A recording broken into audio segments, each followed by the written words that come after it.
अपवर्तक लिखते हैं, ठीक है। इसमें बहुत ज्यादा क्या होता है, डाउट होता है कि दोनों में, और बहुत लोग मतलब कि गलती भी कर देते हैं, लेकिन आज के बाद ये बिल्कुल कभी नहीं गलती हो सकता है, ठीक है ना। एक बार बिल्कुल ध्यान से देख लीजिएगा, ठीक है। और जब तक बताएंगे ना तब तक पूरा मतलब कि वीडियो रिकॉर्ड है ना, पूरा वीडियो को देखना पड़ेगा, नहीं तो क्या होगा, एक देखेगा एक भूल जाएगा, फिर क्या होगा 2 दिन के बाद पता चलेगा कि पूरा मतलब कि अपवर्तक इसमें अपवर्तक में घुस गया, अपवर्तक में घुस गया, तो बिल्कुल गड़बड़ हो जाएगा। इसलिए पूरा का पूरा वीडियो को क्या करना है, देखना है। अब देखिए इसका मतलब सबसे पहले इसके बारे में हम बता रहे हैं, ये अपवर्तक है ना, इसके बारे में बता रहे हैं। ये जो अपवर्तक होता है, मतलब इसके बारे में ये लिखते हैं अपवर्तक। अपवर्तक जो होता है ना, इसका मतलब क्या होता है ना, इसका मतलब होता है गुणज, ठीक है ना। गुणज तो सब लोग समझता है, गुणज। दूसरी भाषा में कहेंगे तो इसको पहाड़ा भी कह सकते हैं, ठीक है ना, पहाड़ा भी कह सकते हैं। मतलब ये गुणज ऐसा होता है ना कि किसी तरह जिसका गुणज निकालेगा ना, एक तरह का पहाड़ा बनते जाएगा, ठीक है ना। अब देखिए अपवर्तक का मतलब क्या होता है, सबसे पहले हम कहेंगे ना कि ये हम लिखते हैं 5। अब ये 5 का कह सकते हैं कि पहला अपवर्तक, ठीक है ना, 5 का पहला अपवर्तक, 5 का पहला अपवर्तक, ठीक है। तो ये हो जाएगा 5 गुना 1, तो कितना हो जाएगा, 5 हो जाएगा, ठीक है। उसी तरह से हम यहाँ कहते हैं कि 5 का दूसरा अपवर्तक क्या होगा, तो कितना हो जाएगा, 5 गुना 2 कितना, 10 हो जाएगा, ठीक है। 5 का तीसरा अपवर्तक बोलेंगे तो 5 गुना 3 कितना हो जाएगा, 15 हो जाएगा। 5 का चौथा अपवर्तक कितना हो जाएगा, तो 5 गुना 4 कितना, 20 हो जाएगा। मतलब ये ऐसा आपको फील हो रहा है, ऐसा ये बढ़ते जा रहा है, अंक ना लगता है ना कि एक तरह का क्या है, पहाड़ा है 5 का। आप देख सकते हैं यहाँ पर कितना है, 5, इसमें 10, 15, 20, आगे ऐसा ही बढ़ते जाएगा, कितना होगा, 25 होगा, उसके बाद कितना होगा, 30 होगा, उसके बाद कितना होगा, 35 होगा। तो आगे इस तरह से बढ़ते जाएगा। आप देख सकते हैं ये क्या है, एक तरह का लग रहा है ना कि पहाड़ा है। तो जो अपवर्तक होता है ना, क्या होता है, एक तरह का पहाड़ा के रूप में ही आगे बढ़ता है। इसको हम दूसरी भाषा में कह सकते हैं, गुणज कह सकते हैं, ठीक है ना। गुणज पहाड़ा हो गया, और ये क्या होता है, अपवर्तक होता है, ठीक है। अब यहाँ से पूछा जाएगा ना कि बताइए 5 का पहला अपवर्तक क्या था, तो 5 गुना 1 बराबर 5 था। 5 का दूसरा अपवर्तक कितना हो जाएगा, 5 गुना 2 बराबर कितना, 10 हो जाएगा। 5 का तीसरा अपवर्तक कितना होगा, 5 गुना 3 बराबर 15 हो जाएगा, ठीक है ना। तो अब यहाँ से क्वेश्चन जो बनते हैं ना, एक क्वेश्चन इसी पर हम बनाकर दिखाते हैं, ठीक है ना। देखिए ये अपवर्तक के बारे में पूरा का पूरा कंफर्म हो गया, मतलब ये जो होता है ना, यही क्या होते हैं, अपवर्तक होते हैं, ठीक है। अब यहाँ से अपवर्तक के बारे में क्वेश्चन जो बनते हैं उसको देखिए, ठीक है।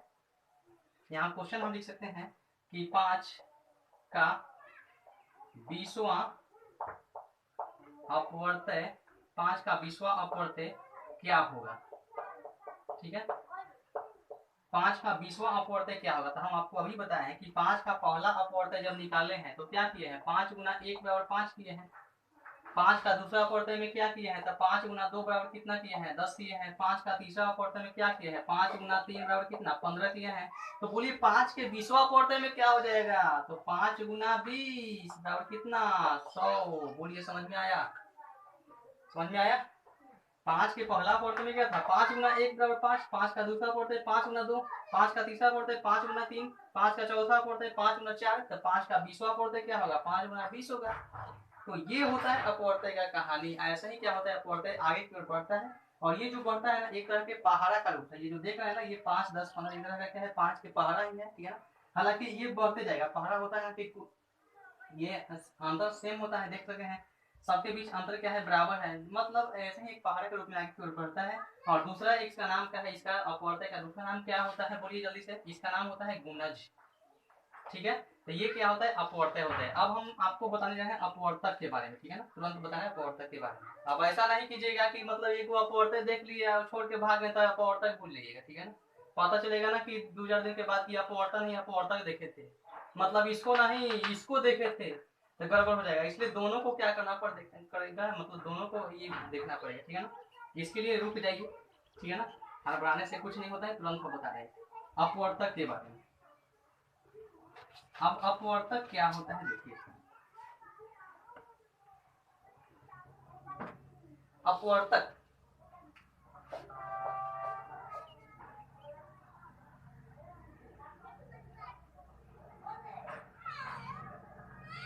ठीक है ना, अपवर्तक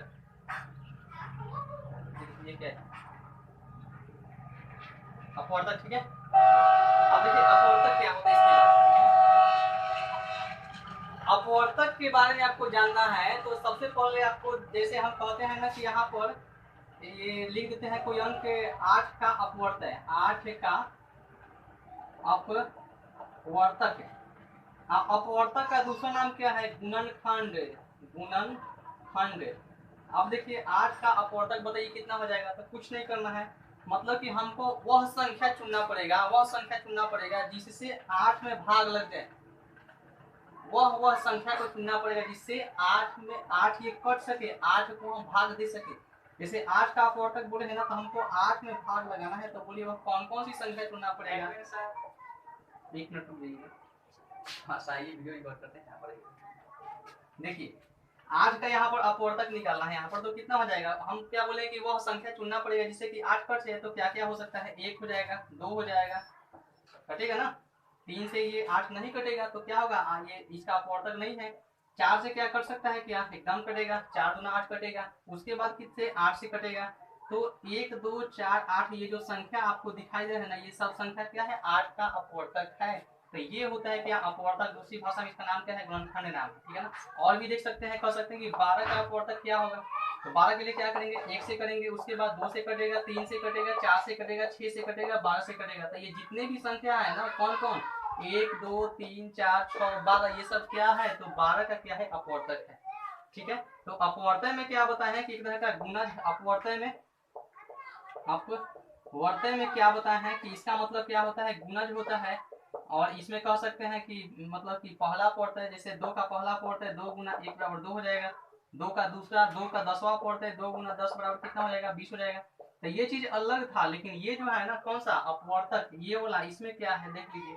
अभी निकाले है ना कि 12 का अपवर्तय कितना होगा, तो वह संख्या को चुनना है जिससे कि 12 कर सके। तो 1 2 3 4 6 12, ये क्या है? 12 जो संख्या है ऐसा क्या है? अपवर्तय है, ठीक है ना। सॉरी अपवर्तय नहीं, अपवर्तक है, ठीक है। तो आज के बाद ये दोनों में बिल्कुल डाउट नहीं होना चाहिए, ठीक है ना। और आप ही लोग के क्लास के था ये जो बताए हैं अपवर्तय और अपवर्तक, ठीक है। और इसे बहुत बार कंफ्यूजन करता है लोग। इसमें देखिए ना, कहीं एक इसमें आधा त मिलेगा आपको, और इसमें जो है ना पूरा त है, ठीक है। तो आधा त वाला जो होता है ना, पहला होता है गुणज होता है, और पूरा त वाला वो संख्या कटाने वाला होता है, ठीक है ना। तो आज के बाद बिल्कुल इसमें कंफ्यूजन नहीं होना चाहिए। ये दोनों के बारे में पूरा का पूरा मतलब कि बता दिया गया, ठीक है ना। अब देखिए, अब ये जो छोटा सा एक क्लास हुआ, ठीक है ना, इसमें आपको ये बताया गया ना कि ये कैसे अपवर्तक और अपवर्तय को पहचानेंगे और फिर क्या करेंगे, दोनों में डिफरेंस लेकर के और फिर आगे क्वेश्चन को सॉल्व करेंगे, ठीक है ना। अब इसके बाद क्या करना पड़ेगा ना कि आज के बाद कभी मतलब दोनों में कंफ्यूजन नहीं होना चाहिए, क्योंकि ये वीडियो में पूरा का पूरा आपको समझा दिया, ठीक है ना। तो इस वीडियो को यहीं पे क्या करते हैं, अंत करते हैं, फिर मिलेंगे।